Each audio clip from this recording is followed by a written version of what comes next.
Welcome to the DHRC Talk Show. I'm Ramesh Ranjan, the co-founder of the Global HR Community, a community which has been formed to bring together HR professionals, people managers, entrepreneurs, students, and academicians to basically promote organizational excellence to people. As part of our initiatives, we would like to showcase some of the best people practices and people leaders in our JHRC Talk Show. Today, we are very privileged to have with us Dr. Anurag Agrawal, the Managing Director and third generation entrepreneur, who is also the gardener of conscience of natural remedies, with us to talk to us about joyfulness at the workplace.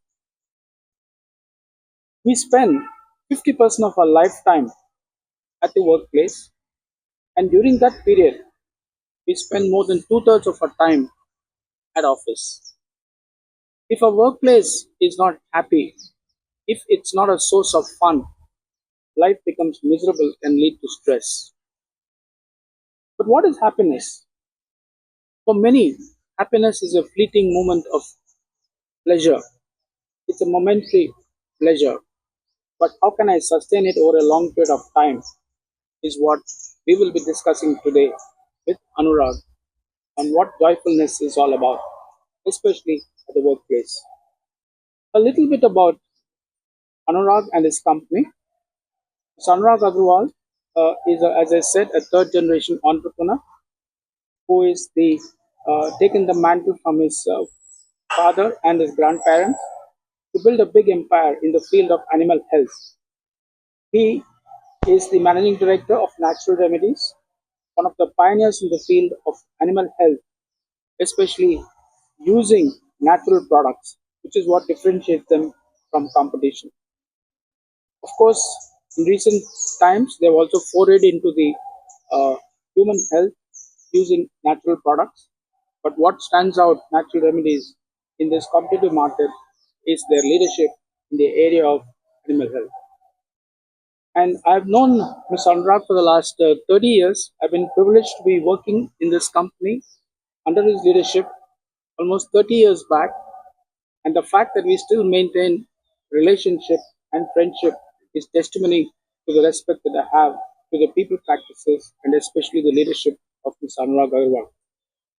I'm very privileged today to be talking to him on a very interesting topic which is very close to Mr. Anurag because over the years I've seen his transformation as an individual and as a leader and how he has been able to bring about transformation in the organization to people transformation.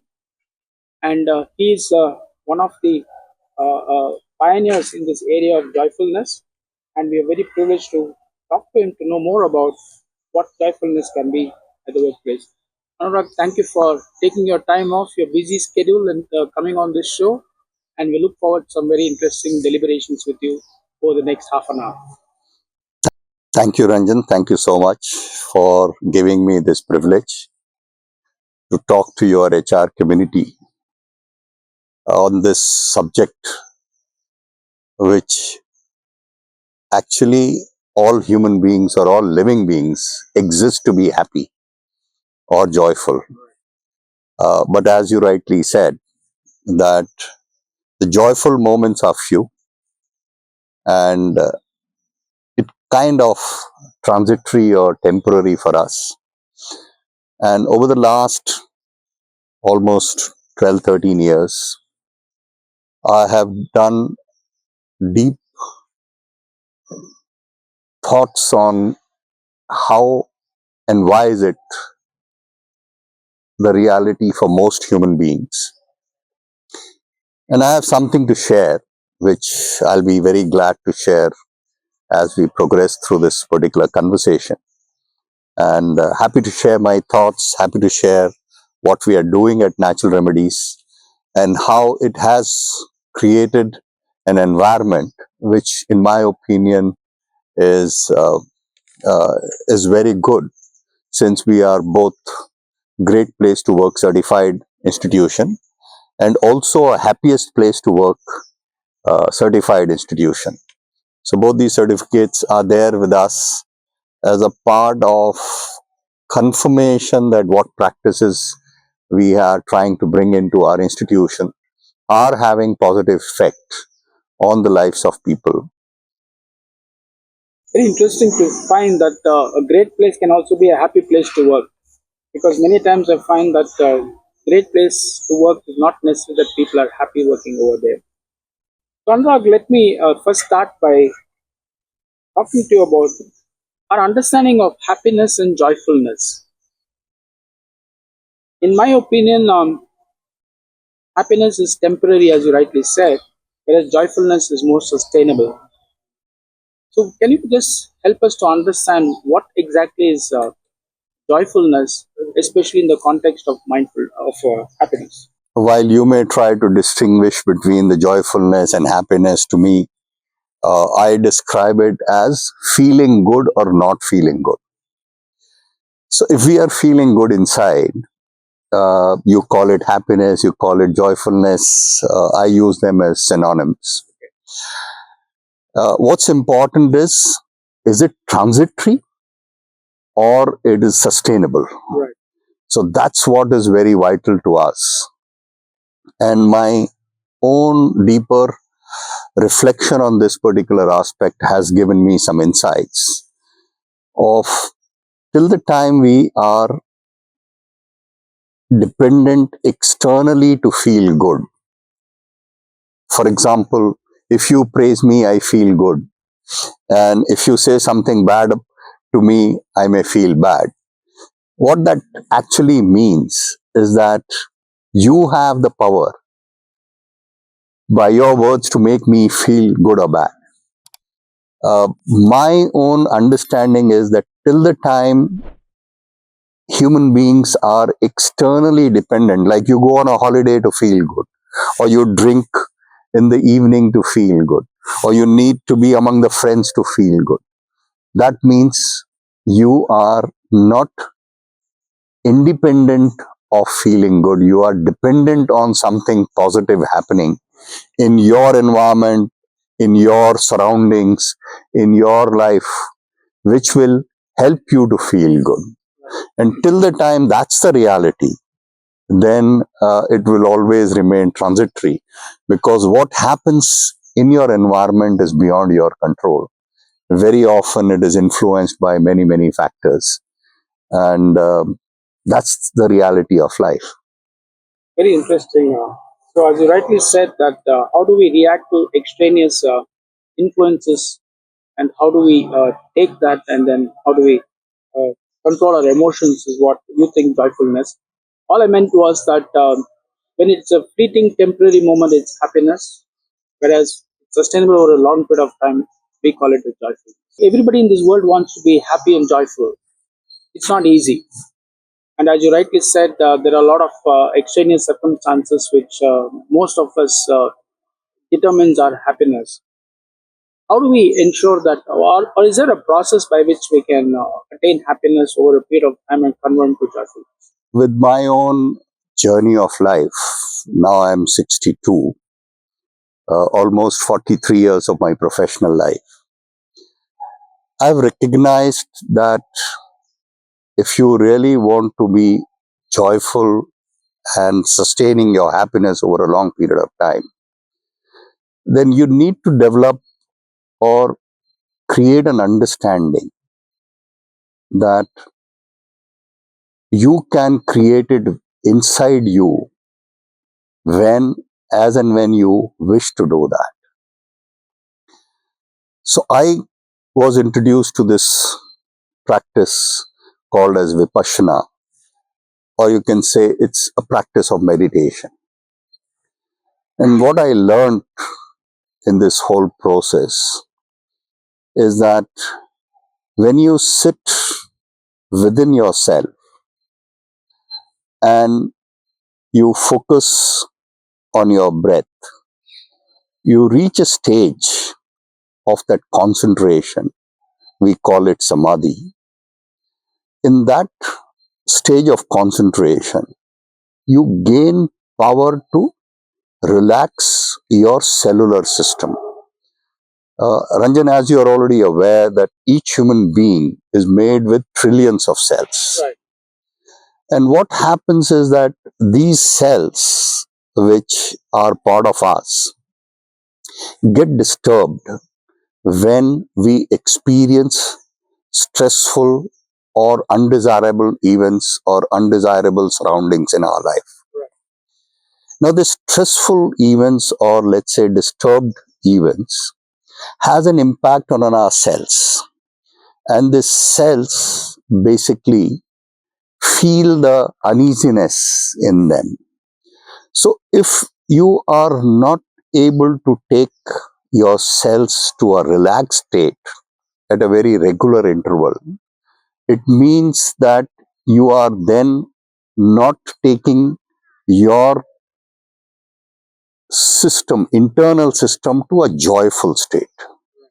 So, to really make a progress in the joyfulness or a sustained joyfulness for your life, there is no other way but to be able to bring this particular practice to life, which to me is more important than even getting educated for that matter, because education help you to secure yourself financially, but that's not enough in my opinion.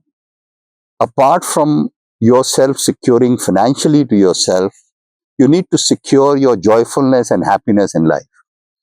And if your joyfulness and happiness is not secured with your own internal ability to bring joy and happiness inside you as per your own timing and as per your own wish, then you are actually dependent upon positive circumstances in your life to feel happy or joyful, which is just an impossible reality, because in today's competitive life, I recognize that life will keep presenting you with difficulties and challenges and unpleasant situations, which happen so often in our life.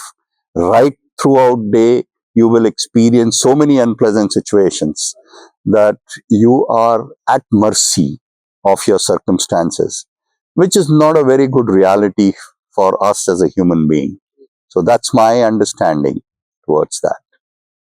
So, Anurag, in this context, can you just highlight the importance of self awareness and observation in trying to achieve this joyfulness? So before that, actually, uh, you know, since I lead an institution and HR team is in touch with me often because I am also consciousness gardener in the organization.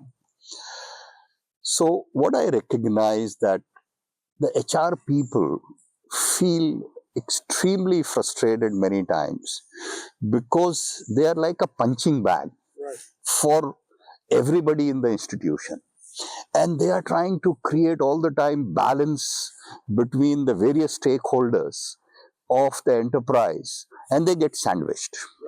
So what I recognize is that this reality also exists for them because they themselves are not aware how to create the joyfulness within themselves and at the workplace.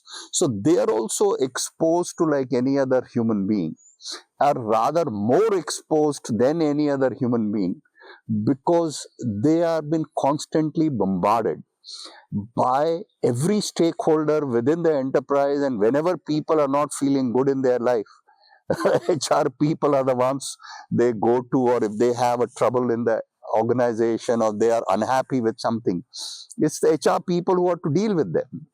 So I actually have more feelings for these HR professionals who have chosen to help people, but unless they are able to help themselves, how will they be able to help other people? So to them, I think it applies even more than anybody else for that matter. And you're speaking to an HR person. that's that's the reason I actually uh, feel that if they have to play a very important role of creating alignment, right? It's not balancing. They I know. cannot balance it. Balancing is not possible, but alignment and joyfulness is possible. So they will have to basically get a deeper insight to how this human being is created. And, I'm happy to share how I have discovered it. Basically, we all have five senses. We are normal human beings. And all that what is externally happening, let's say through the help of sight, touch, taste, you know, uh, hearing, we are taking external input into us. And these external input, when they go inside us, if they are pleasant, we feel happy. And if they are unpleasant, we feel unhappy. Now, this particular reality of life where the external inputs create happiness or unhappiness inside us actually is the real crux of understanding the journey forward. Right.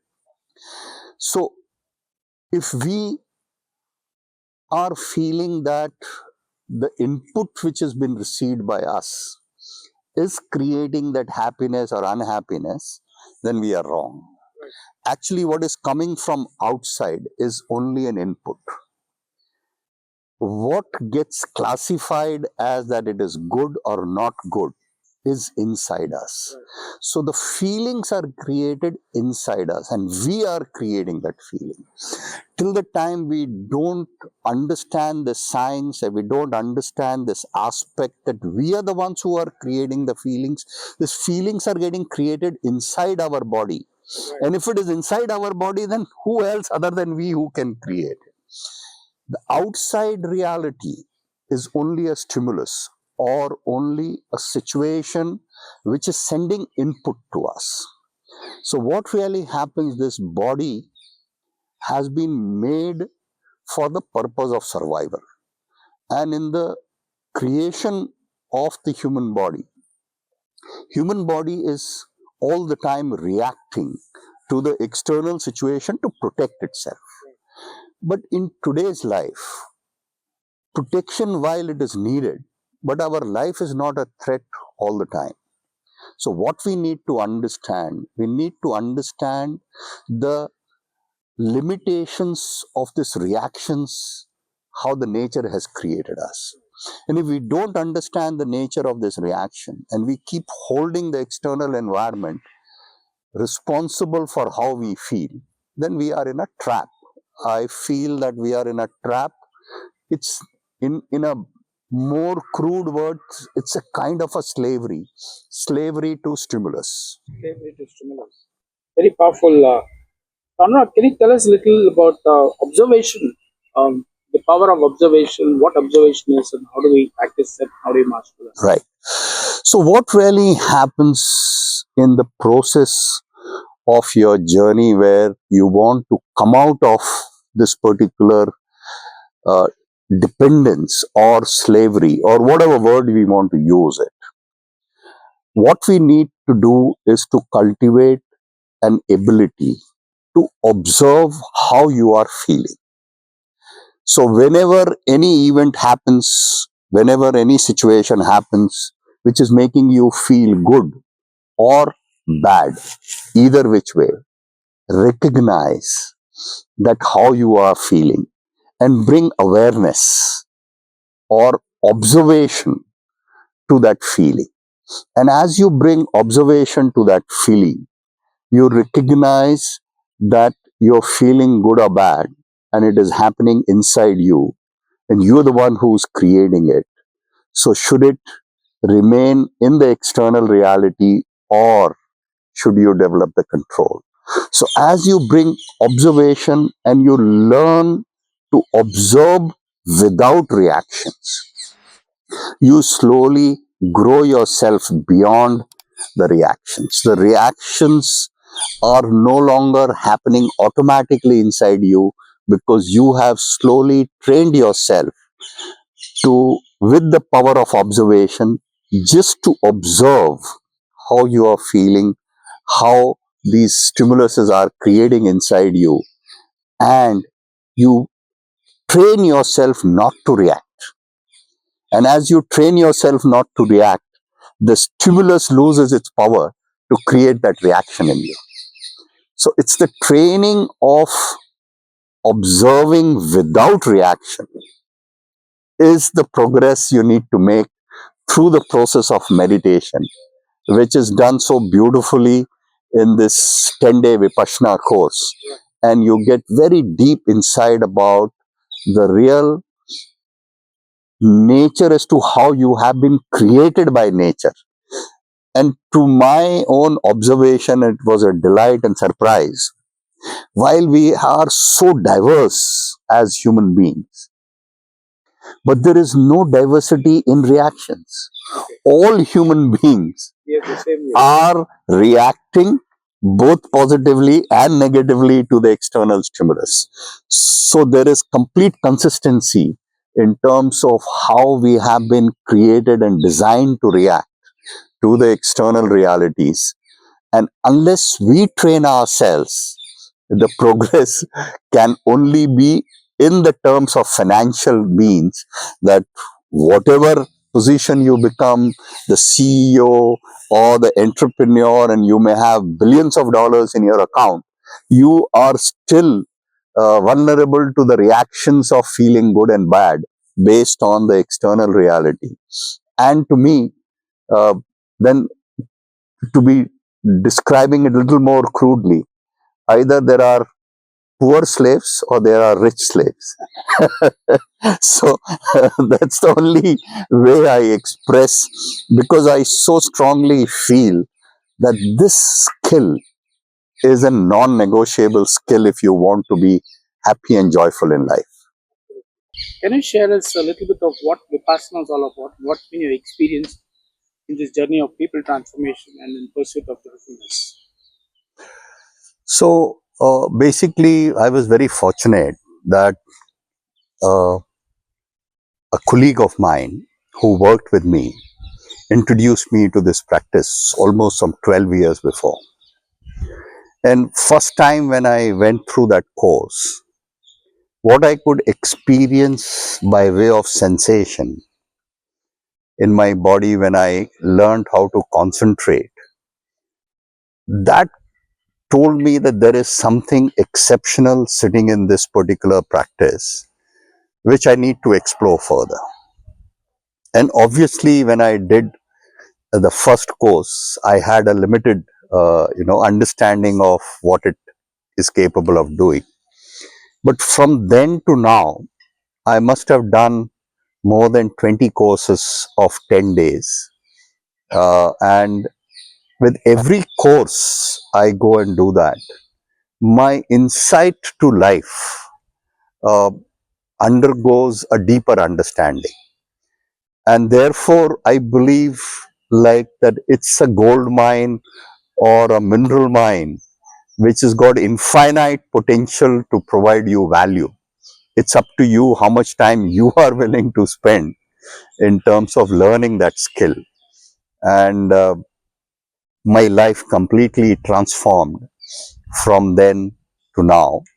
And now my ability to remain joyful, irrespective of what kind of challenges and circumstances I'm going through, my team is going through, or the business or the enterprise is going through, it probably has very little impact on my joyfulness.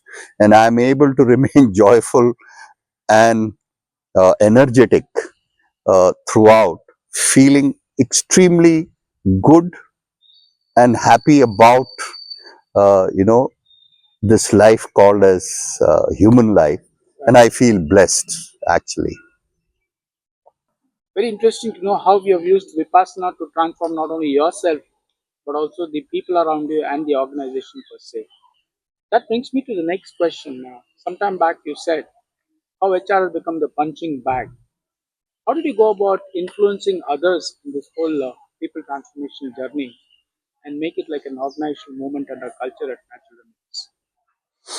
So, just to let you know that now at Natural Remedies, everybody has the freedom to go to Vipassana course and do that practice of 10 days while they are considered that they are on the job, and it's kind of a paid training to them. Because personally I have felt that there is no powerful training possible for every human being than this ability to be able to concentrate and bring your cellular system to a relaxed mode and develop your ability to observe your reactions is probably the most critical and powerful skill every human being must have, in my opinion. Now, Taking forward to how we brought it into the Natural Remedies Institution. So, what we have done is that I have personally started talking about this to people, and especially starting with the leadership team. So, when I started talking to people on this particular aspect, I got a mixed response. Some people were of the opinion that in today's competitive world, all this is gyan and it is not really relevant to us. We have to be competitive and constantly keep performing on our goals and going after our goals.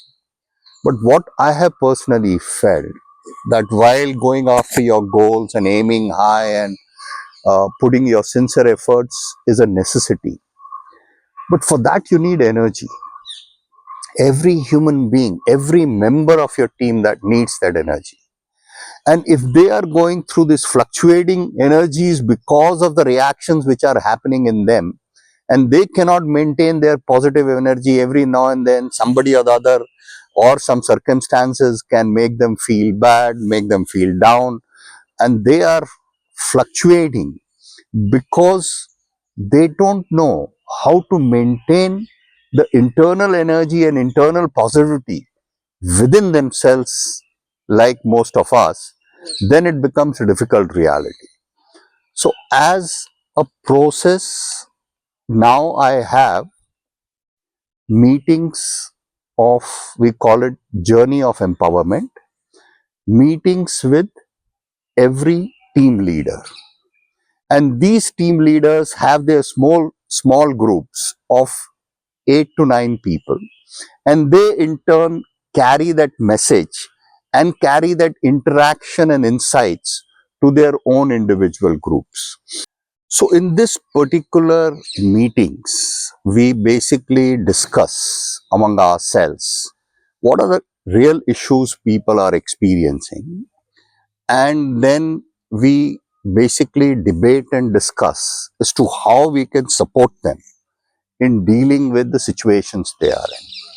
So we have devised something called as life skills, vision and values. So what we are recognizing is that vision values needs support of behavior, and the behavior can be helped by people in the manner that they are appropriately bringing their response to what the life is offering to them. So we have the mother life skill, which we call it bringing observation to your internal reaction, thereby bringing balance to your emotions. So what we are recognizing is that emotional imbalance is the biggest issue all of us are dealing with. Every now and then we feel bad, we feel upset, we feel uneasy. So how do we come out of that situation quickly, and how do we able to then go back into life, putting positive efforts in the right direction, is the skill we need to get. And luckily what has happened is that these life skills which are there in our institution has helped people to start slowly recognizing the importance of your ability to observe and not to react in life, but to bring response. All of us I've heard this far, that not to react but to respond. But the trouble is that, in spite intellectually knowing this, we are unable to practice it, because it's not just enough to intellectually understand it. You need to practice it day in, day out. And as you keep practicing it, you keep becoming better and better and better and better in not reacting to the situations which the life present to us, but constantly hold ourselves till we are able to balance our emotion and then respond to what is most appropriate in the given situation, because the life is constantly changing. And with this changing reality, there is no right or wrong about it. In my opinion, it's more appropriate or inappropriate, right?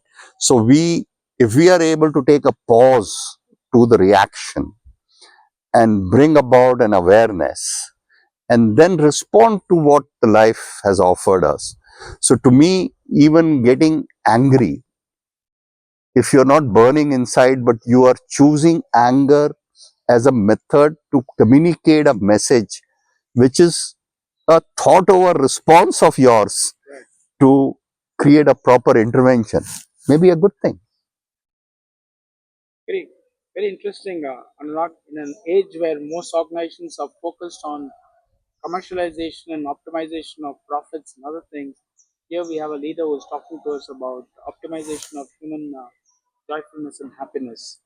And I wanted to ask you, what is this title about consciousness of gardener, which you got a very unique title. Can you share with me a little more about what this means, Anurag? Right.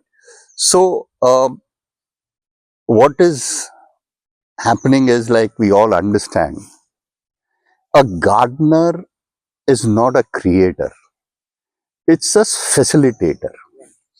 So the gardener actually facilitates an environment within an area where every plant or every um, you know um, every flower has an ability to flourish.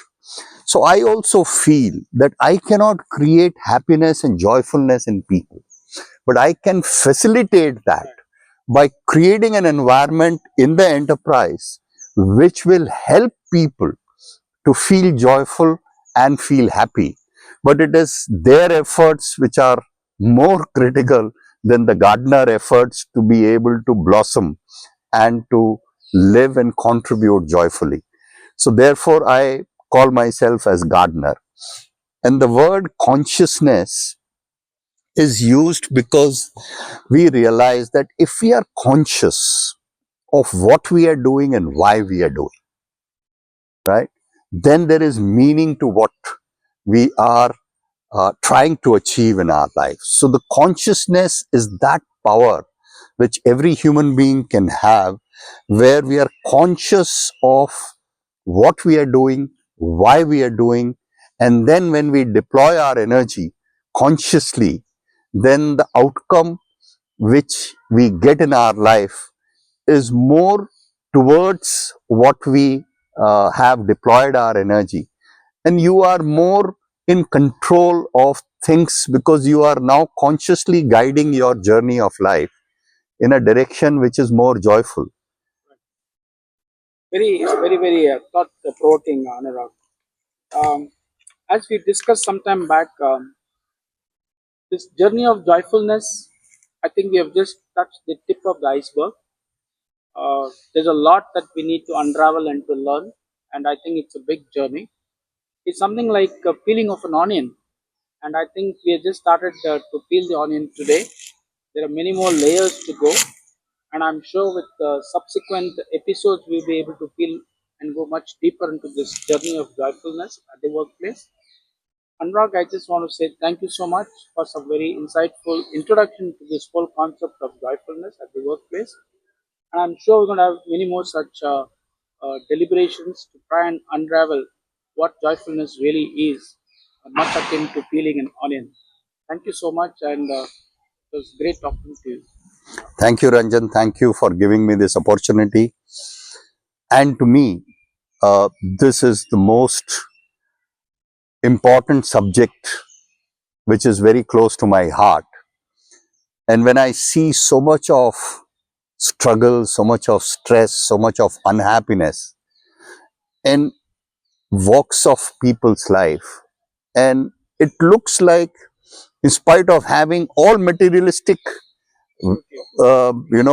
materialistic things, we have much bigger houses, much more performing cars, and much more greater access to every other um, human facilities or resources. Are we happier than before? It doesn't appear like that.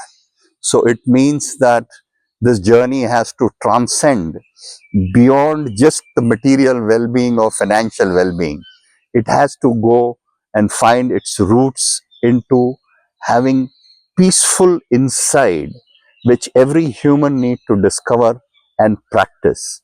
And once you have achieved that state, uh, I am on that journey. I feel now that every human being can achieve it, and I cannot, I'm so eager to share and support anybody and everybody towards that better well-being or joyfulness, uh, which is more sustainable and lasting. Thank you so much, Anurag. And how I wish every HR leader had a CEO like him. And we look forward to many more such discussions. Thank you so Thank much. you, thank you, thank you. Thank you.